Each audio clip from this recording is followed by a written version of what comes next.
안녕하세요, 차플레이 이영빈입니다. 요즘 신형 팰리세이드 인기가 심상치가 않습니다. 지금 출시된 지 6개월밖에 되지 않았는데 벌써 35,000대가 팔렸다고 해요.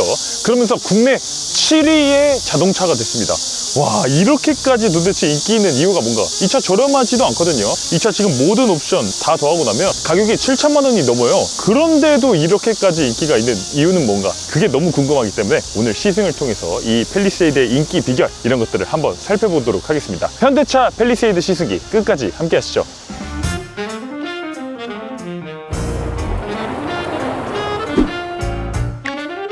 현대기아의 신형 하이브리드가 어떻게 바뀌었는지부터 여러분들께 한번 말씀을 드리면 좋을 것 같아요. 기존의 현대차 하이브리드 시스템에서 크게 바뀐 건 아닙니다. 기존의 이 현대차가 사용하는 하이브리드는 엔진, 클러치, 모터, 변속기 이 순서가 이런 식으로 돼 있는 이 병렬 하이브리드 P2 모터 시스템이라고 했었죠. 그런데 이 시스템을 그대로 사용하는 겁니다. 그러면 뭐가 바뀌었나? 여기에다가 P1 모터라는 모터를 하나 더 추가한 겁니다. 이 P1 모터는 뭐냐면 이 엔진의 이 상하 운동을 회전 운동으로 바꿔주는 이 크랭크샤프트라는 이 부품이 있잖아요.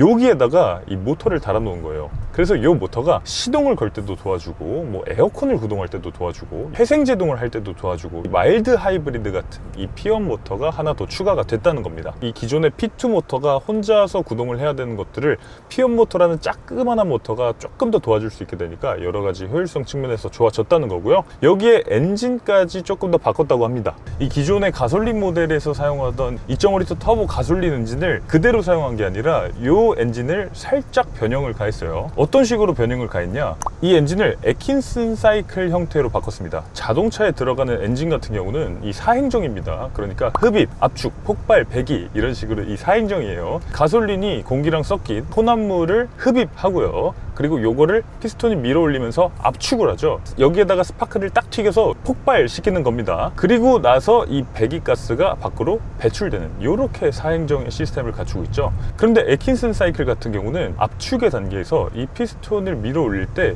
흡입 밸브를 살짝 늦게 닫는 겁니다. 그래서 연료가 일부러 살짝 빠져나가게 하는 거예요. 그러면 연료가 예를 들어서 100%가 압축될 게 80%만 압축이 되는 겁니다. 그래서 이 압축을 할 때 에너지를 덜 쓰게 되니까 더 효율적이 된다라는 거고요. 예를 들어서 이 80%의 연료를 압축한 거를 폭발을 시키니까 이 피스톤이 천천히 지그시 내려가게 되는 거예요. 그래서 이 압축 시의 에너지는 줄이고 팽창비는 늘리는 애킨슨 사이클 형태로 이 엔진을 바꾸다 보니까 엔진에서도 효율이 또 좋아지는 겁니다. 그래서 이런 식으로 이 두 가지 모드에서 이 효율을 극대화하는 이런 식의 시스템이 이번 팰리세이드 하이브리드의 이 두 가지 모드에서 효율을 극대화할 수 있도록 만들었다라는 거고요. 그 결과 이 P2 모터 하나만 갖고 있던 하이브리드 시스템에 비해서 이 신형 하이브리드의 연비는 4%가 좋아졌다고 합니다. 그렇게 많은 노력을 기울이고 겨우 4% 좋아졌다고? 라고 말씀하실 수 있는데 사실 요즘 시대가 어떤 시대입니까? 이미 엔진 자체가 너무 초고효율로 만들어졌어요. 거기에다가 정말 어렵게 모터도 하나 더 달고 엔진 형태도 바꾸고 이런 식으로 정말 많은 형태에서 노력을 가한 다음에야 4%를 줄일 수 있었던 겁니다. 우리 이런 식으로 바꿨어요 라는 이 현대차의 말만 듣고 이 팰리세이드 하이브리드를 평가해서는 안 되겠죠. 이 실제로 저희가 연비를 리셋을 한번 해보고 얼마 정도 이 연비가 나오는지 한번 직접 체크를 한번 해보도록 하겠습니다. 지금 출발부터 연비가 9.3km/L 60km 제한 속도에 맞게 딱 맞게 주행을 하고 있는데 지금 연비가 9.6km/L 밖에 나오지 않고 있네요. 지금 팰리세이드 하이브리드 공인 연비 같은 경우는 최고 14.1km/L고요. 저희가 시승하고 있는 이 팰리세이드 하이브리드 4륜구동의 모든 옵션을 다 더한 캘리그래피 끝판왕의 모델 같은 경우는 11.4km/L의 연비를 보여주고 있습니다. 11.4km/L면 어디 가서 나 친환경차 탄다 이렇게 얘기하기는 조금 어색한 그런 연비라고 할 수 있는데 실제 연비는 어느 정도 나오는지 충분히 주행을 해보면서 저희가 이 실연비를 한번 말씀드려 보도록 하겠습니다. 실내 디자인도 간단하게만 살펴보도록 하겠습니다. 여러분 이미 팰리세이드는 요즘 도로에서도 많이 보셨죠? 기존보다는 조금 유려한 맛이라든지 부드러운 맛 이런 것들은 사라졌지만 오히려 이제는 조금 더 투박하고 그리고 실용성이 강한 디자인, 부딪혀도 나를 지켜줄 수 있을 것 같은 그런 안정감 있는 디자인을 해놓고 있는 게 이번 팰리세이드의 특징이라고 할 수 있습니다. DRL이 처음에 나왔을 때는 와 이거는 너무 커서 약간 부담스럽다라고 생각했었는데 이 정도로 과감하니까 이게 플래그십 SUV지 라는 그런 느낌이 들고 있는 것만큼은 분명히 느껴집니다. 느껴지는 것 같습니다. 이 방향지시등 같은 경우도 켜보면요, 이 전체가 방향지시등이 들어오는 거, 와, 이 도로에서 봤을 때 정말 압도적인 느낌을 주는 거, 그런 것도 알 수 있고요. 그런데 저는 이 팰리세이드를 오래 보다 보니까 이게 면적이 너무 넓다 보니까 이 LED가 들어온 이 부분만 밝고 이 가장자리 부분은 조금 어둡게 느껴지거든요. 램프가 균일한 느낌으로 들어오지 않는 거, 이런 것들은 못내 아쉽게 느껴지기도 합니다. 왜냐면 이 차는 7천만 원짜리 자동차예요. 이거는 제네시스하고 비교해도 가격 차이가 뭐 그다지 나지 않는 최고가의 자동차인데, 이런 사소한 품질들에서 아쉬움이 있는 것들은 여전히 좀 아쉬움으로 느껴지기는 합니다. 휠 같은 경우도 지금 굉장히 거대한 휠을 사용하고 있죠. 무려 21인치나 되는 크기의 휠 타이어를 지금 팰리세이드에 적용을 해주고 있고요. 이런 것들은 기존의 대중적인 자동차라면 21인치 휠은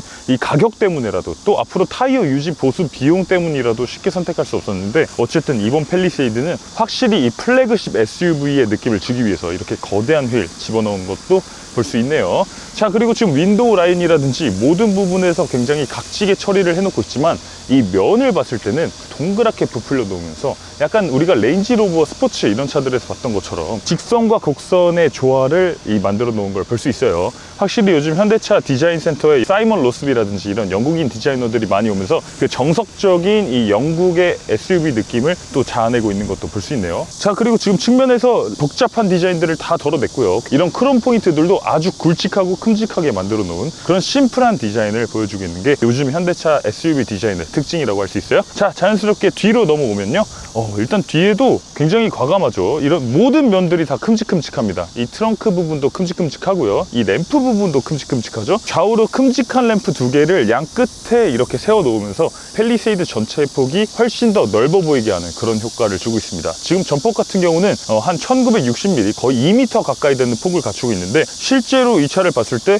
2m보다도 차 폭이 더 커 보이는 이런 램프 디자인 같은 걸 통해서 주고 있네요. 지금 그리고 후면에는 카메라가 무려 3개나 달려 있습니다. 전자식 룸미러 카메라, 그리고 빌트인 캠 카메라입니다. 그리고 여기 후방 카메라까지 이렇게 3가지의 카메라를 각각 달아놓고 있어요. 카메라가 많다 보니까 이런 걸 세척하는 것도 굉장히 중요하겠죠. 제가 한번 지금 세척을 바로 해보도록 할게요. 이 워시액을 쫙쫙 뿌려주면서 이 카메라가 끝까지 잘 보일 수 있게끔 이렇게 해놓은 걸 볼 수 있어요. 완전히 흠뻑 젖어버렸죠. 이 정도로 이 워시액이 많이 나오는 것도 볼 수 있습니다. 자, 이제 트렁크 공간도 한번 확인해 보도록 하겠습니다. 와, 네, 트렁크 공간인데요. 지금 팰리세이드는 기본적으로 3열까지 갖추고 있는 자동차죠. 1열에 3명, 2열에 3명, 3열에 3명, 이런 식으로 333 구성의 9인승 시트를 제공하고요. 1열에 2명, 2열에 2명, 3열에 3명이 앉는 223 시트, 이렇게 7인승 시트를 제공하고 있습니다. 저희가 시승하는 모델은 7인승 모델입니다. 요거를 전동식으로 폴딩하는 것도 가능합니다. 이런 식으로 2열과 3열 중에 어떤 시트를 접을 건지를 설정할 수 있어요. 그래서 버튼을 눌러서 3열을 선택해서 이 왼쪽, 오른쪽 시트를 이런 식으로 접어 넣을 수 있습니다. 자동으로 헤드레스트도 접히고요. 이런 식으로 원터치로 폴딩이 되고요. 이렇게 3열을 접은 상태에서 트렁크 공간을 보면 말할 필요가 없이 굉장히 넉넉한 모습을 보여줍니다. 제가 한번 들어가서 앉아봐도 높이는 조금 낮지만 그럼에도 불구하고 좌우폭이 굉장히 넓다 보니까 아주 넉넉한 트렁크 공간. 그래서 지금 이렇게 접었을 때는 골프백이 이 세로로 2개가 너끈히 들어갈 만한 그런 여유로운 공간을 보여주고 있고요. 2열 시트도 마저 폴딩을 한다고 가정하면 이런 식으로 2열 시트까지 접었을 때는 제가 들어가서 누웠을 때 이렇게 발까지 완전히 집어넣고 제 머리 위로도 헤드레스트 공간이 조금 더 남는 이런 아주 여유로운 공간을 보여주고 있습니다. 이 차 시트를 다 접어놓고 뭔가 좀 누워서 낮잠이라도 한숨 자겠다라고 하시는 분들한테는 정말 최고의 선택지가 될 수 있을 것 같은 시트 폴딩 공간을 보여주고 있네요. 거의 풀플랫에 가깝게 이런 식으로 폴딩이 되는 걸 볼 수 있습니다. 역시 팰리세이드가 인기 있는 데에는 이런 것도 아주 중요한 역할을 한다는 생각이 듭니다. 자, 이런 식으로 버튼 한번 눌러서 모든 시트가 동시에 일어서게 할 수도 있고요. 이 3열 시트까지 모두 펴놓고 나서도 이렇게 앉았을 때 충분히 2명 정도는 앉을 수 있는 그런 넉넉한 공간을 보여주고 있는 것도 볼 수 있네요. 트렁크 아래쪽으로도 또 별도의 수납 공간을 제공을 해주고 있습니다. 이쪽에 이제 타이어 모빌리티 킷 같은 거 하나 갖추고 있고요. 그리고 이쪽에 비상등 삼각대 같은 것도 움직이지 않도록 이런 식으로 걸어서 꼼꼼하게 마감을 해놓은 걸 볼 수 있네요. 여기 그리고 비상용 소화기도 제공을 해주고 있고, 옵션에 따라서 이 러기지 네트 같은 것도 제공을 해줍니다. 트렁크를 열었을 때 이 안에 있는 짐들이 바깥으로 왈칵 쏟아지지 않도록 하는 그런 것들도 잘 꼼꼼하게 갖추고 있는 것도 볼 수 있네요. 자, 자, 그리고 팰리세이드 하이브리드는 이 신형 하이브리드가 적용됐습니다. 그러면서 배터리도 1.65kWh로 이 배터리 용량이 조금 더 늘어났고 300V 고전압 시스템을 사용하고 있어요. 그러다 보니까 이제는 전기차처럼 이런 식으로 이 V2L을 사용할 수도 있습니다. 그래서 이쪽에 220V 콘센트를 꽂아서 뭐 노트북을 충전한다든지, 뭐 저희 같으면 카메라 배터리를 충전한다든지, 간단한 커피포트를 연결해서 물을 끓인다든지, 뭐 이런 것들을 할 수 있는 이런 220V V2L도 적용해 놓고 있는 걸 볼 수 있네요. 이런 것도 이 팰리세이드 하이브리드가 되면서 가능해진 것들이라고 할 수 있습니다. 이 버튼을 누르면 이런 식으로 한 번에 앞으로 젖혀집니다. 그래서 3열 승객이 조금 더 타기 편하도록 전동으로 만들어 놨는데, 이 속도가 아마 이 한국인이라면 그렇게까지 빠르다고 느낄 속도는 아닐 것 같아요. 네, 3열 공간은 이렇습니다. 제가 지금 키가 185cm예요. 평균 이상의 키를 갖추고 있다 보니까 그렇게까지 넉넉한 공간은 아닙니다. 아마 건장한 성인 남성 3명이 타기는 어려울 것 같고, 어린아이 3명이면 그냥 딱 맞게 탈 수 있겠다라는 생각이 드는 그런 3열 공간을 보여주고 있습니다. 레그룸 공간도 거의 없고, 지금 헤드룸도 사람이 탈 수 있도록 이쪽 머리 공간을 최대한 파놨는데 딱 맞는 그 정도의 머리 공간을 보여주고 있네요. 그럼에도 불구하고 모든 트림에 이 3열에 3명이 앉아야 되기 때문에 좌우측으로 이 컵홀더를 2개씩 갖추고 있는 거, 이런 것도 알 수 있고요. 그리고 이 3열 시트도 조금 더 뒤로 밀 수 있습니다. 전동으로 이렇게 앞뒤로 움직여서 이 3열 시트를 그래도 최대한 뒤로 밀 수 있고, 또 리클라이닝 같은 경우도 이런 식으로 지원을 해주고 있어서 그래도 3열 승객이 최대한 탈 수 있게끔 배려를 해놨다는 것만큼은 알 수 있네요. 그리고 또 3열 승객을 위해서 이 100W 충전구도 제공을 해주고 있어서 이 3열 승객도 이 핸드폰을 충전하면서 갈 수 있도록 하는 이런 것들도 제공해 놓고 있는 걸 볼 수 있습니다. 자, 3열 공간은 이 정도 보면 될 것 같고요. 이제 2열로 넘어가서 2열에는 어떤 기능들이 있는지 그대로 살펴보도록 하겠습니다. 자, 2열! 자, 2열 시트도 이런 식으로 이쪽 버튼을 이용해서 이렇게 최대한 뒤로 갈 수 있고요. 이 팰리세이드 공간이 워낙 넓다 보니까 2열 승객한테는 넉넉한 공간, 레그룸이라든지 헤드룸이라든지 여러 가지 부분에서 정말 여유롭다고 느껴지는 그런 공간을 갖추고 있고요. 이 좌우폭도 넓어서 이 팰리세이드는 이 7인승으로 타셔야 이 공간을 마음껏 만끽할 수 있겠다라는 생각이 들기도 합니다. 그리고 여기에 또 별도로 이런 공조 시스템을 갖추고 있어요. 통풍 시트도 되고요. 이 온도도 1열과 별도로 2열의 온도를 별도로 조절할 수 있게끔 이렇게 3존 에어컨 시스템을 만들어 놓은 것도 볼 수 있네요. 자, 1열입니다. 저는 개인적으로 팰리세이드의 1열에 이 블랙 시트를 적용하는 거는 추천드리잖아요. 다른 컬러들, 요런 컬러들이 있거든요. 요런 컬러들이 팰리세이드의 이 우아함, 이런 프리미엄함에 조금 더 잘 어울린다는 생각이 들고요. 캘리그래피 모델이다 보니까 이런 식으로 대시보드, 이 나무를 이렇게 닦아 놓은 것 같은 이런 디자인을 해놨어요. 이런 것들도 굉장히 고급스럽고 서재에 있는 것 같은 진짜 그런 느낌을 만들어내고 있죠. 자, 그리고 지금 이 현대차의 다른 차들과 마찬가지로 이 12.3인치 디스플레이 2개가 장착된 이 일체형 디스플레이를 장착을 해놓고 있습니다. 그런데 제가 지금 이 올바른 운전 자세를 했을 때 이 디스플레이 윗부분이 이 부분이 딱 가려져요. 그래서 이 위에 지금 헤드램프를 켜고 있다는 이런 부분들이 보이지가 않습니다. 주행을 하면서 딱 가려지는 위치에 있거든요. 약간 아쉽다라는 생각이 들기도 하네요. 자, 어쨌든 CCNC 디스플레이에서 가능한 것들 모두 다 가능하고요. 뭐 게임 같은 기능들도 추가로 들어왔고요. 여기에 TJ 노래방까지 이제는 들어오게 됐습니다. 자, 그리고 이 팰리세이드 하이브리드에서 우리가 꼭 살펴봐야 되는 부분은 바로 이 사운드죠. 이 사운드를 한번 들어보도록 하겠습니다.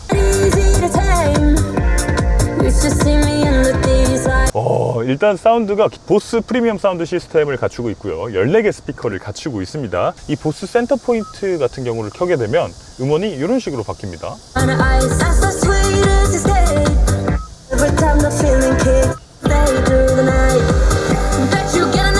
이 보스 센터 포인트라는 거는 이 음원이 스테레오로 돼 있을 때 보스가 알아서 이 신호들을 분석해서 이거를 서라운드 환경, 나를 감싸는 이런 환경으로 만들어 준다는 겁니다. 그래서 돌비 애트모스 같은 고품질의 음원이 아니더라도 스테레오 음원을 가지고도 이 서라운드 효과를 줄 수 있는 것, 아무 음원이나 틀어도 일정 수준 이상의 높은 품질의 음악으로 들을 수 있다라는 게 이 보스의 굉장히 큰 장점 중에 하나이기도 한데, 여러분들이 그냥 애플 카플레이나 안드로이드 오토나 아니면 여기 내장되어 있는 지니 뮤직, 멜론 이런 걸로 아무 음원이나 틀었을 때도 일정 수준 이상의 훌륭한 음원을 들을 수 있다는 점에서 이 보스 사운드 시스템은 굉장히 큰 매력으로 느껴지기도 합니다. 지금 팰리세이드 하이브리드 합산 최고 출력은 334마력이고요. 최대 토크 같은 경우는 46.9kgm 정도, 이 정도 되는 출력을 발휘하고 있는데, 이 저속에서의 토크 이런 것들이 모터 두 개로 인해서 조금 더 강력해졌다 보니까 이런 일상적인 시내 상황에서 주행할 때 조금 더 넉넉하게 느낄 만한 그런 출력 특성을 가지고 있네요. 현대기아의 이 P1P2 시스템이 사실 출력에 있어서는 굉장히 유리한 지점을 갖고 있어요. 이 엔진의 힘과 모터의 힘을 한꺼번에 합쳐서 이걸 변속기에 넣어서 휠로 보내는 이런 방식이기 때문에, 이런 방식은 이 가속감에 있어서 굉장히 유리한 방식이라고 할 수 있습니다. 반대로 도요타라든지 혼다가 선택하고 있는 하이브리드 시스템을 보면 이 구동용 모터가 변속기 다음에 위치하고 있습니다. 지금 당장 가속을 하고 싶을 때 이 합산 출력을 만드는 과정에서 약간의 답답함이라든지 이런 것들이 느껴질 수 있는데, 이 현대기아의 하이브리드 시스템은 이 엔진과 모터의 힘을 더해서 그대로 변속기 그리고 휠로 전달하는 이런 시스템이기 때문에 이 즉각적인 가속력 이런 것에 있어서는 훨씬 더 유리한 부분이 있다라고 느껴집니다. 그래서 지금 드라이브 모드 같은 경우를 이런 식으로 스포츠 모드로 바꾸게 되면요, 지금 이 팰리세이드 하이브리드가 5m가 넘는 자동차인데도 불구하고 가속력이 한번 붙고 나서 잘 치고 나가는 그런 느낌을 보여주고 있네요. 솔직히 말씀드려서 응답성이 즉각적이다 라고 말씀드리기는 어려울 것 같아요. 그럼에도 불구하고 이 팰리세이드가 갖추고 있는 지금 엔진이 2.5L 터보 가솔린 엔진 그리고 지금 하이브리드 파워트레인, 이 두 가지 중에 하나가다 보니까 이 두 가지 중에서는 그래도 이 팰리세이드 하이브리드가 조금 더 팰리세이드에 어울린다 라는 생각이 드는 그런 출력 특성을 가지고 있네요. 지금 그런데 전기 모터만을 가지고 주행하는 느낌에 있어서는 살짝 아쉬움이 듭니다. 엔진이 너무 자주 깨어나요.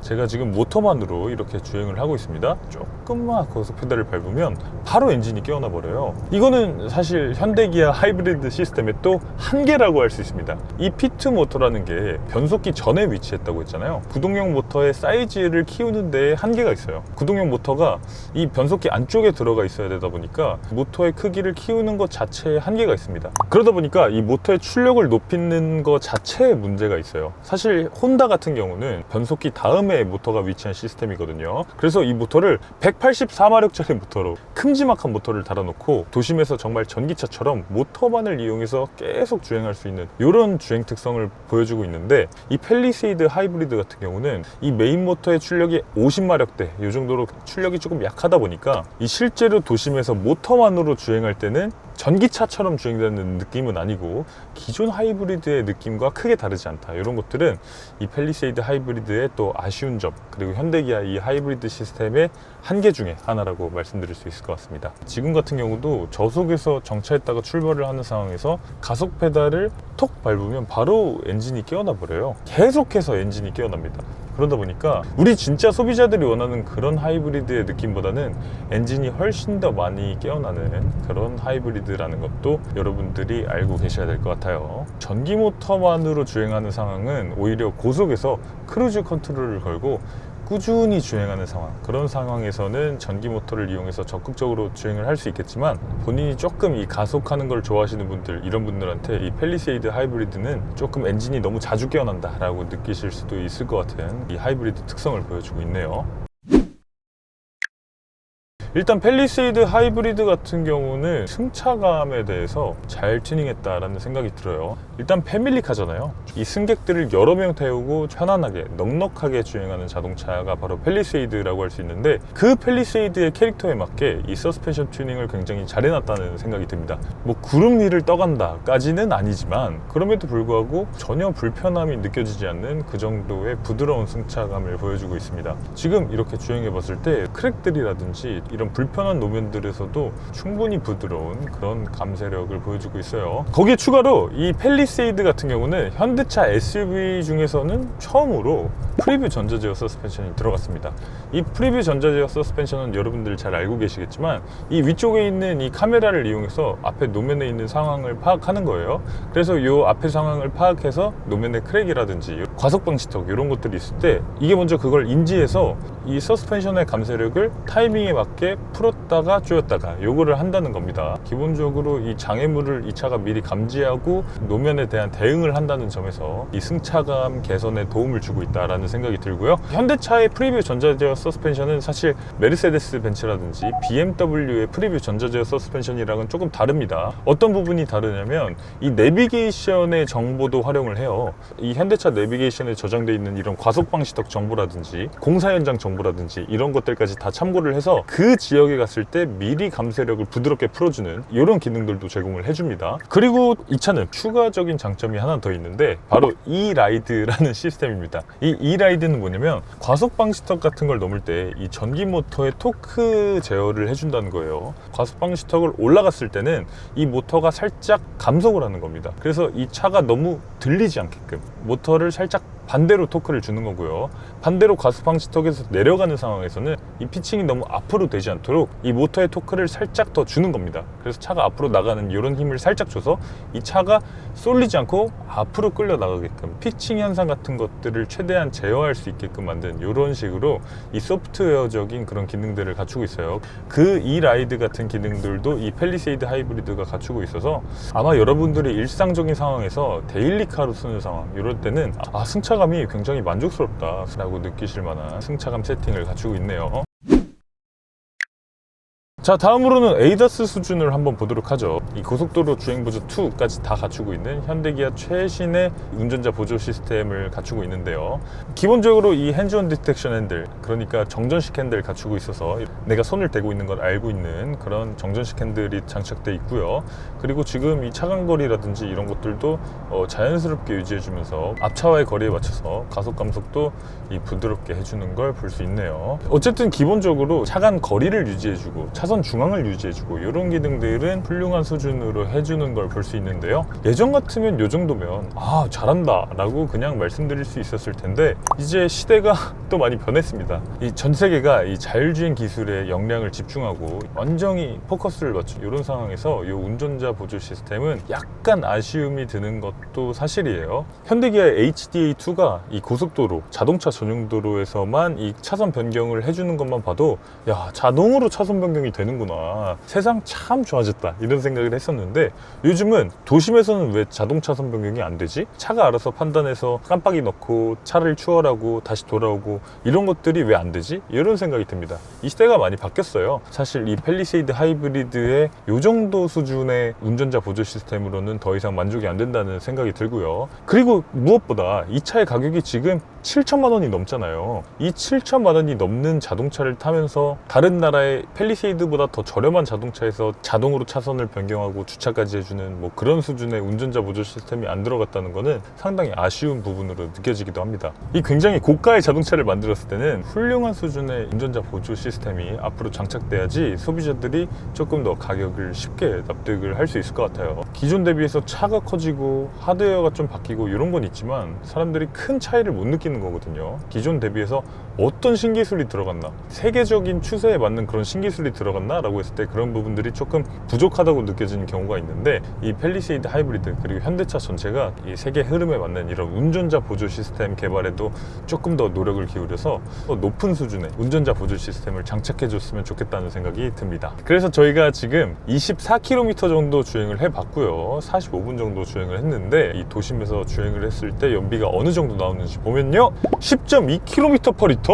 잠깐만, 10.2km/리터면 이거는 친환경차라고 얘기하기 조금 부끄러운데, 물론 저희가 테스트 주행을 하면서 이 가속감 테스트를 여러 번 했기 때문에 이번에는 연비가 조금 나쁘게 나온 것 같고요. 이 차가 출고된 다음에 한참 탄 이 5,857km 동안의 연비를 살펴보면 이 12.2km/리터의 연비를 기록한 걸 볼 수 있어요. 이거는 진짜 데일리로 운영했을 때 가속도 하고 뭐 일상적으로 부드럽게 주행도 하고 여러 가지 상황을 진짜 데일리로 다 했을 때 12.2km/리터 정도가 나온다는 거거든요. 그런데 이 팰리세이드의 크기를 생각해 봤을 때 그래도 가솔린보다 대략 한 3-4km 정도 연비가 좋은 수준, 그나마 이 팰리세이드를 경제적으로 운영을 하시려면 이 하이브리드를 선택하시는 게 좋겠다라는 생각이 듭니다. 네, 이렇게 현대차 팰리세이드 하이브리드를 시승해 봤는데요. 일단 가격은 시작 가격 4,982만 원부터고요. 여기에 저희가 시승한 차 모든 옵션을 다 더하고 나면 7,160만 원까지 가격이 올라가게 됩니다. 이 장점과 단점이 모두 다 있었어요. 장점 같은 경우는 일단 이 공간, 그리고 럭셔리함, 그리고 하이브리드 파워트레인의 파워풀함, 이런 것들이었고요. 단점이라면 연비, 이런 것들이었는데요. 그럼에도 불구하고 이 팰리세이드 하이브리드가 이 팰리세이드에 가장 잘 어울리는 파워트레인인 것만큼은 분명하게 알 수 있었습니다. 오늘 차 플레이 여기서 인사드리겠습니다. 이영빈이었습니다. 감사합니다.